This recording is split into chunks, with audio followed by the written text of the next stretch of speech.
Apple's iOS 15 is packed with many new features, one of which includes live text. Handwritten notes can easily be transformed into text.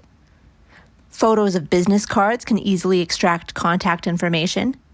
Or like the example we'll be sharing, text from a photo of a recipe in a cookbook can be shared easily without having to tediously retype any of the cooking ingredients or instructions by hand.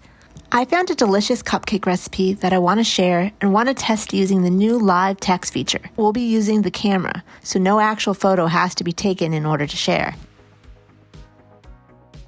First things first, open up your Notes app and create a new note.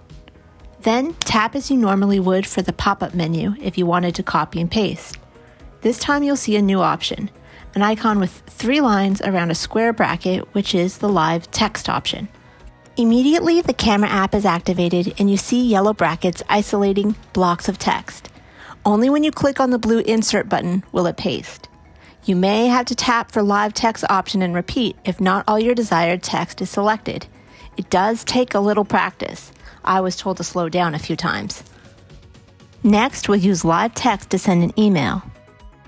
First, open up your mail and compose a new message. Type out the email address and the subject. Within the body of the email, again, tap and select the live text mode to activate the camera. Move your camera around to select the desired text, then click Insert when ready. In our case, since the recipe's ingredients and instructions were laid out, not all the text could easily be picked up at once.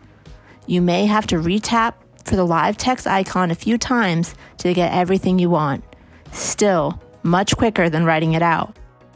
I found sometimes moving the camera closer or further away created different text selections. Once everything is inserted, you could send the email. Last but not least, I'll show you how to use the live text feature when sending a message. Open up your Messages app and choose who you'll be sending. Tap and choose the live text icon. Choose and click Insert the text you wish to send. If additional text is needed to be inserted, you just have to send another message. Thank you so much for watching. For more videos on quick and easy, how-to videos, and much more, please subscribe to the Linxotic channel.